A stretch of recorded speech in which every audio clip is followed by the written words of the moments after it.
Hello, dear sister. This reading is about trying to get pregnant or already being pregnant after suffering a loss. And if this is something you're going through right now, then let me give you a hug because it's not easy. First, before we get into the being pregnant after loss, I just want to say I hope that you have given yourself some space to um, grieve, to recover, and to mourn your pregnancy. If you haven't watched the reading about miscarriage, I would recommend that you do, especially if you're not feeling healed yet. But there's so much wisdom in there from the spirit baby realm about why we even chose to experience miscarriage or loss in the first place. And even though, as I say in that reading, the spirit babies themselves are not attached to the whole process of loss because they can see the bigger picture in a way we can't. It's still important for us to mourn. And even though, as I always say, and as I did say in the miscarriage reading, our babies do come back. The same babies do come back. Um, it's not so much as mourning the baby, but it's about mourning our dreams of the baby and our experience of the pregnancy and really honoring the life experience that we had through that loss. And again, I get more into this in the miscarriage reading, but really honoring the sacredness that took place when we experienced this loss and the spiritual growth.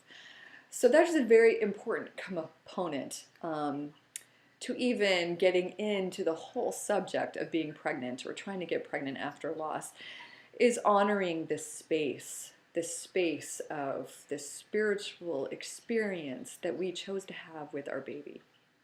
So please, if you haven't yet, make a place for this. Hold a place of honoring this experience that you went through because it's profound, and even though it's difficult and it sucks, it's something that we chose to experience. We wanted to experience. Our soul's purpose was to have this experience for a very important reason. So I will stop waxing philosophical on that, but it is something really important, something your baby wants you to know, is that you had this experience with your baby for whatever reason. And if you don't know what it was, you will someday. But again, I always say this, it is not because anything was wrong. It's not because it was your fault. It's just because it was an experience your soul wanted to have. And perhaps your baby wanted you to have it, or maybe your baby wanted the experience. Whatever it was, a contract was fulfilled between you and your baby. And it's important to close the door on that. And that's why I keep talking about it. So make sure that you address that. Address that. Address the contract you had. It was sacred. It was beautiful, even if it was traumatic.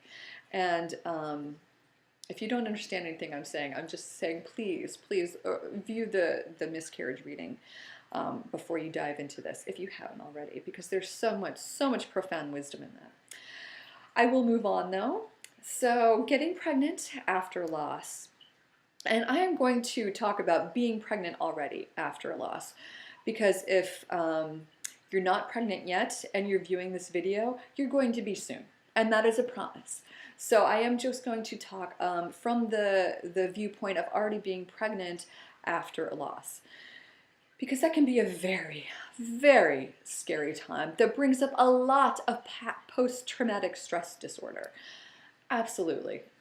You may have heard through some of my other videos or my ramblings, I had 2 miscarriages myself.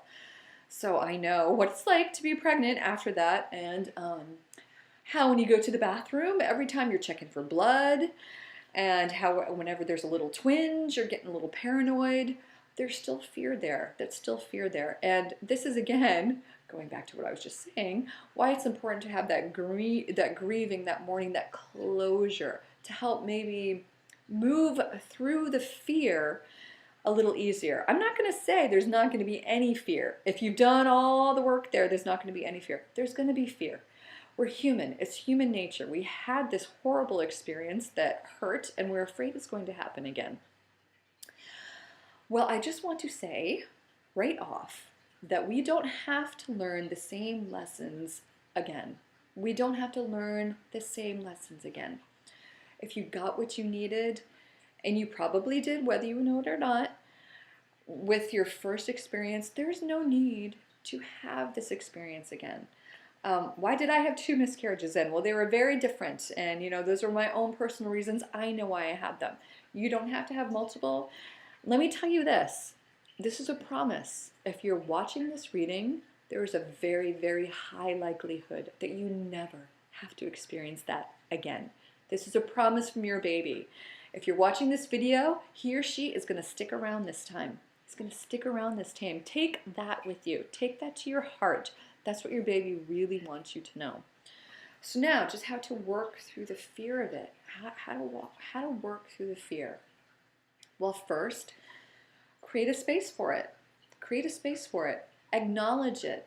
Because if you don't, it's just going to bubble under the surface and it's going to come up when you least expect it, maybe during the most inopportune times, or maybe you're not even going to want to acknowledge that what it is and you're just going to be irritable and cranky. You have to have a space for your fear. So this is some new information I'm just getting now. I've never said this before. But your baby's asking you to keep a little fear jar. Wow, that's a new one. I would never think to have a fear jar, but have a little fear jar. And when it comes up, and I'm seeing that this is sort of a little different dynamic on the advice I usually get about lists. Instead, have a fear jar, and when something comes up, write it down, put it in your jar. Or even, you don't have to do it physically. If you just want to do it mentally, have a little fear jar. What does it look for? What does it look like? Anytime something comes up, just mentally put it in that jar. You need a place to put the fear. A little place where it can be contained so it doesn't ooze and spill out. I like that. I like that. So think about how you want to do that. If you do it physically, you could even have a little ceremony towards the end of the pregnancy, because you're going to have fears throughout your pregnancy, whether you've had losses or not. It's just part of the pregnancy thing. It's just part of being human. It's part of motherhood. There's just going to be fears. It doesn't have to be related to loss. It can be related to anything. It doesn't have to be related to birth or your baby. It can be related to your house or your job. Put it in your fear jar. You know what? It's all about living the best life we can. Our babies come to help us do this. So I'm thinking this could be a very powerful exercise to just incorporate, and I think I'm going to start doing myself. Thank you, babies. So I was going to say, close to the end of your pregnancy, you could have a little ceremony around these fears and burn them. I like to burn shit. It's very ceremonial. Just burn it. Burn it. Know that, you know what?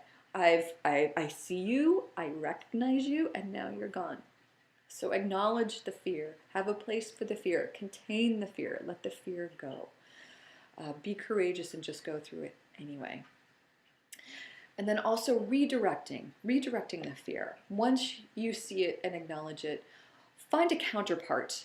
Find a counterpart to it. And what I like to say a lot, when I can't think of anything else, is that all karma has been forgiven and released. If that works for you, fine. But another one is, I don't have to learn through suffering anymore. I learn through joy. And talk to your baby about that. We don't have to suffer anymore. You know, I did have all these fears around my second pregnancy. Just various health reasons. And something that really got me through was rubbing my tummy and saying, all karma has been forgiven and released. We don't have to suffer anymore. I learned through joy. We can change the course of things throughout the pregnancy. Something that may be true in the beginning of pregnancy may not be true later in pregnancy. And this is why sort of tests get me a little crazy, even ultrasounds, because babies can change in the womb. I know you've heard a story of someone who saw something on the ultrasound list and it turned out to be different. Or a test where something was wrong, and then, you know what, the tests, don't rely so heavily on the tests. The babies are asking you to rely more on your desire and your affirmations. So create your desires through your affirmations. Come up with something that is meaningful to you. I am having a healthy, easy pregnancy. My baby is going to be healthy and beautiful when he or she is born. Come up with these affirmations. And so what you're doing here is you're changing your thought patterns in your head. You're creating new habits, one that replace the fear. And that is a very important thing for us to do, is recreate new patterns. So we're creating something new and different. So if you do have testing, use it as a validation of your affirmations, but don't rely so heavily on them. Rely heavily on your baby and on your desire and your own power to have exactly what you want to have. We don't have to relearn lessons. All right, these are very important things that your baby wants me to get across. I'm going to keep repeating them. We don't have to relearn our lessons. We don't have to retrace our steps, okay? Going back to the very first message in the beginning, they just want me to say, have that space for the grieving. Have the space for the grieving. There's a little sort of meditation exercise on that you can do that will give you closure. Realize that you don't have to learn the same lesson. Realize we don't have to learn through suffering, and realize that we can learn through joy. We can learn through joy.